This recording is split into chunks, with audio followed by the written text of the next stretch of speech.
If you've never driven through rural Australian backroads, it's a bit of a surreal experience. You'll drive through kilometers of single-lane steep winding dirt tracks and deadly drop-offs on either side, and only a few places to stop and let another car pass should need be. And then all of a sudden, the densely packed forestry will give way to a clearing so flat, you wonder how just seconds ago, it felt like a little more weight on the steering wheel would have led you to a fiery death. A lot of these roads aren't even mapped on Google, and only the locals know them. Even as a local, it's possible to get lost. Many of these roads are completely devoid of landmarks or street signs of any kind, and your only indication of where you should turn is how long you've been driving on that particular stretch. These roads don't get a lot of visitors. Even those looking for a backwoods shortcut into the next town over stick to the paved roads and rarely traverse the dirt pathways. It's mostly cattle fields, substantially planted pine forestry, and natural reserves, and although technically owned and looked after, it's mostly uninhabited. It's an eerie feeling, to at the same time both be completely isolated in the middle of nowhere, yet also have that nagging feeling that you're in somebody else's territory, and they're just lingering out of view. That brings us to where I was several months ago. I had found a new desk for my office, and the only two stores that sold it were hours away. As somebody who grew up in the backwoods of Australia, I'm used to small and crappy roads. And despite moving to a city for several years a while back, I never got used to driving in more populated areas. I compared the two stores. One was 93 minutes away, according to Google, traveling along the highway and going into the city. The other was 137 minutes away, also traveling along the highway and going into the city.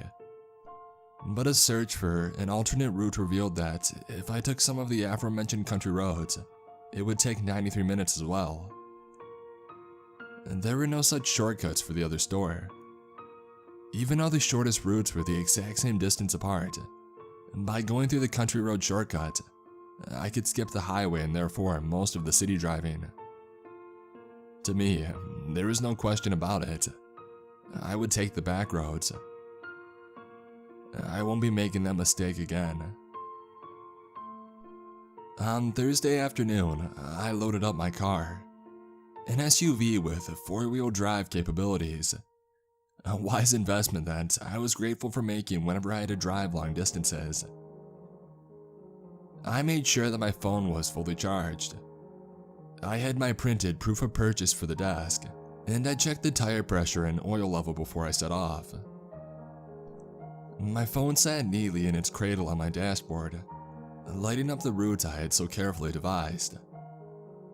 I managed to stick to what I believed to be paved roads with the satellite function. I traveled along the main road for about 20 minutes. It's a trip that I make daily, although I usually continue along that road for another 40 minutes before the first turn. But today's route would have me turning off at one of the first opportunities. The road thinned slightly, although there were still two marked lanes, and I carried on for another 15 minutes. The cattle fields dwindled and the trees began to thicken, the brush reaching up and above my car and surrounding me in a dense canopy. At the same time, the road thinned out some more. It was still two lanes, but now only containing a dividing line down the middle, having thinned out too much for the painted lines on the outside. I soon realized that I had failed at sticking to paved roads. At less than 40 minutes after I left my home, I was driving along loose gravel and fallen debris. I noted a large stuffed bunny tied to a tree. It was dressed up like a scarecrow and had obviously survived many seasons out next to the road, covered in a fine layer of red dust kicked up by the cars that passed it. The sign that it was holding read, "Long flat mountains, 10 kilometers to the right, and then straight on." I assumed that Long Flat Mountains was a local town and I dismissed it. I have to admit that, although some may find a meter-tall abandoned toy rabbit tied to a tree creepy, it emitted an intense feeling of warm nostalgia for me, as the town that I grew up in as a child had similar stuffed animals announcing the town limits. DIY town signs were a local tradition for towns that weren't considered big enough to have town signs installed by the government. After a few more turns and what felt like hours on an increasingly winding, steep, and confusing road, I reached my destination just a few minutes behind schedule.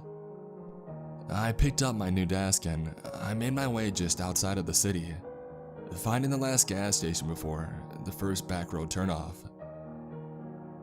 I picked up the nozzle and I put it into my car, squeezing the handle and trying to get it to kick in as I stared at the peeling paint, giving way to rusted metal. The fuel bowsers were so old that I figured it would have been one of the first gas stations built in the state.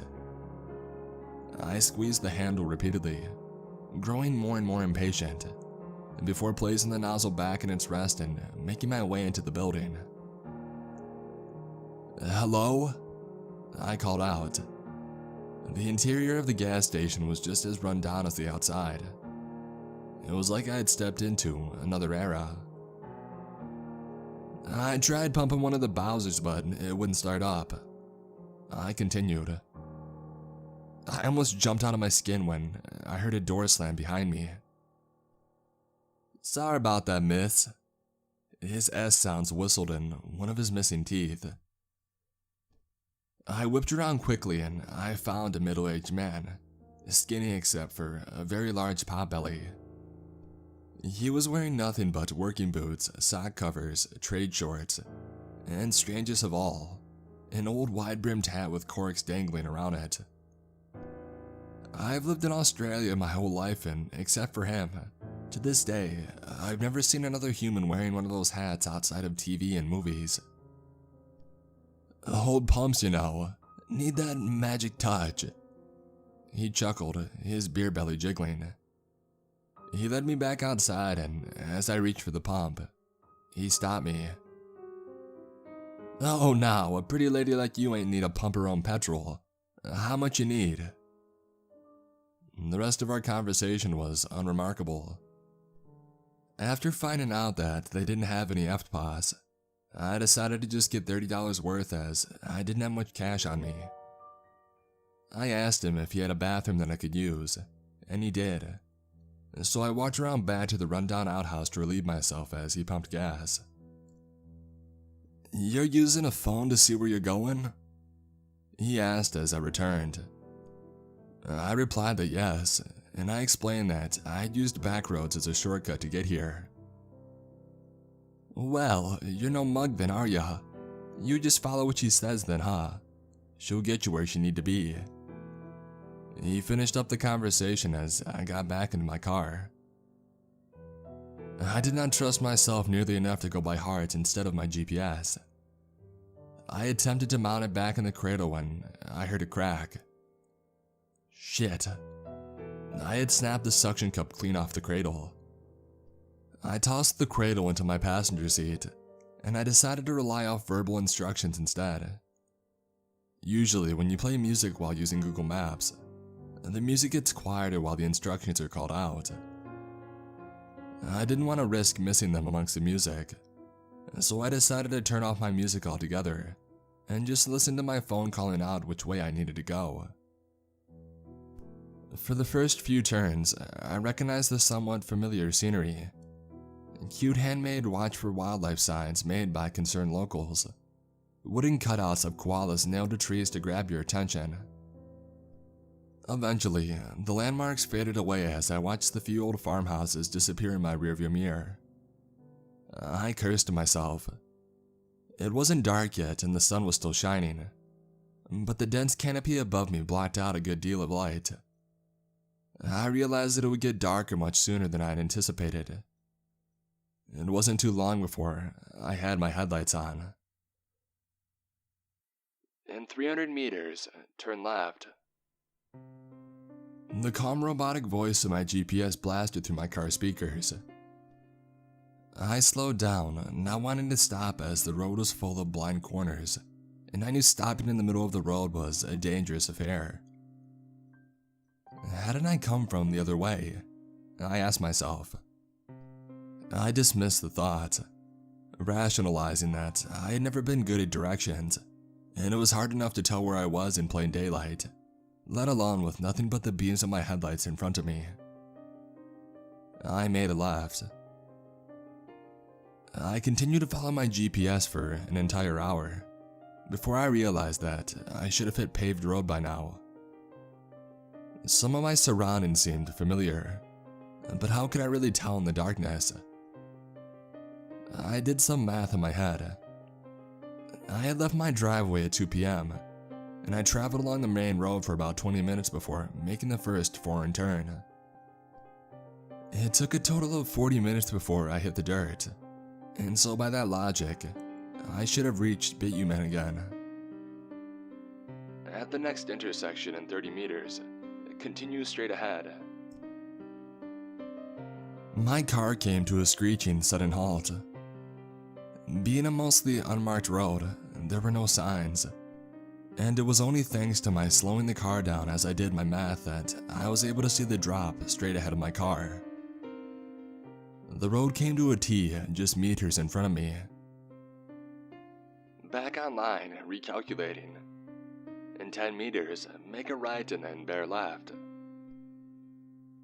I noted that I must have lost cell service and I breathed a sigh of relief, although my heart was still racing. I chalked it up to a delayed response from my GPS and I headed right. It was completely dark at this point and I had switched on my high beams. Up ahead, I could just make out something along the tree lines. My hand jumped for the lock all button on my door as I crept closer to the figure. I was so scared that I immediately laughed out loud to myself when I realized what it was. That stupid stuffed rabbit from The Way In. I stared at it for a few minutes, my car idling on the side of the road, a luxury I was afforded thanks to a particularly wide stretch of road. I noticed that it was much creepier at night, although the relief that I was feeling from realizing that I was close to the main road and back on track was more than enough to drown out the bad feelings. The bad feelings returned at full force when I realized it wasn't the same rabbit. It was dressed almost the exact same, but my heart skipped a beat when I read the sign. Welcome to Long Flat Mountains. What the hell? The sign on the other rabbit said that Long Flat Mountains was in the opposite direction from where I was headed. How the hell had I managed to end up in the middle of that town? I continued along the path my GPS had set me on. I don't really know why at that point. I suppose I just couldn't think of anything else to do. I mean, what could I do? Turn around and go the other way and hope that I came across something familiar. My gas tank was reaching just over a quarter, and if I took any more wrong turns, I risked running out of gas before I could reach town. I know fuel isn't exactly cheap, but with $30 put in only a while ago, I was surprised at how low it had gotten. I decided to keep driving, and it wasn't long before I noticed something strange. It was 7 p.m. Now, that was a little strange in itself, but I had been lost for a while and I figured that it wasn't entirely impossible that I had lost track of time. What was strange is that there was not a single light on in any of the houses that I had passed. They were stereotypical old Australian houses apart from that, situated on small farms, a few with sheep or cattle or horses, but all the lights were out as if nobody was home. I was so caught up in rationalizing to myself why dozens of people had gone to bed at 7 p.m. that I jumped when I heard my GPS give me instructions. I made sure to go slower this time just in case, but I had only been driving for about 10 minutes before my GPS had me make 3 lefts and a right. I looked down at my phone in disbelief, and a chill went down my spine. The familiar calm voice coming through my speakers was telling me to turn right, and back on the road that I had just come off of. It had just directed me to make a circle. I pulled off into the non-existent shoulder and I unlocked my phone. The image on my phone, however, put me in the middle of a field with no marked roads, and the little icon indicating my next turn was gone. There was a message at the bottom. Offline. In 300 meters, turn left. Once more, I reached for the button to lock all of my car doors. Curiosity got the better of me. I had to. I made sure my high beams were on and I slowed to a crawl as I made my way down the road. I must have missed the turnoff, which is why the voice wanted me to circle back around. I came to a complete stop as I noticed something glimmering in my headlights. There were at least 3 lengths of spiked chain running across the road. I reached for my phone and I hastily unlocked it once more, my entire body trembling. The message down at the bottom displayed, back online, and the white arrow clearly wanted me to turn around. I was still in the middle of a field, the closest road being the one that I originally saw the rabbit on. Continue straight ahead. The voice coming from my car's speakers continued to contradict what I was looking at on my phone. I looked up at my car's radio. 88.5 FM, not 87.5 FM, like I'd always used with my Bluetooth to FM adapter. 88.5, I glanced over at the adapter sticking out of my cigarette lighter. The little screen showed 87.5, and orange numbers into my car, completely dark apart from my phone screen, signifying that the Bluetooth channel was the same as ever. I wasn't connected to the right channel. Whatever directions I had heard had not come from my phone. They had come from a radio channel. Shaking, I held down the station down button on my radio until I reached the correct station. Around when possible, was the interrupted message that finally came through my radio. It was then that I noticed something else in my headlights. People.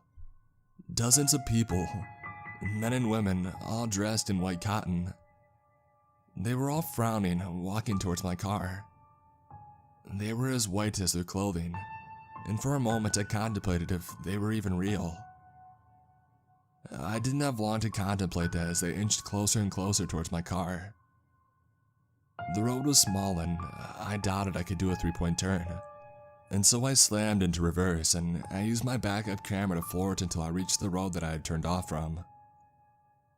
I followed my GPS again, my actual GPS this time, and not the mysterious radio channel, and I eventually reached the rabbit with its sign. I kept following my GPS for another 10 minutes, driving so fast that I almost steered myself into a ditch several times, before I finally had the courage to stop and see where I was.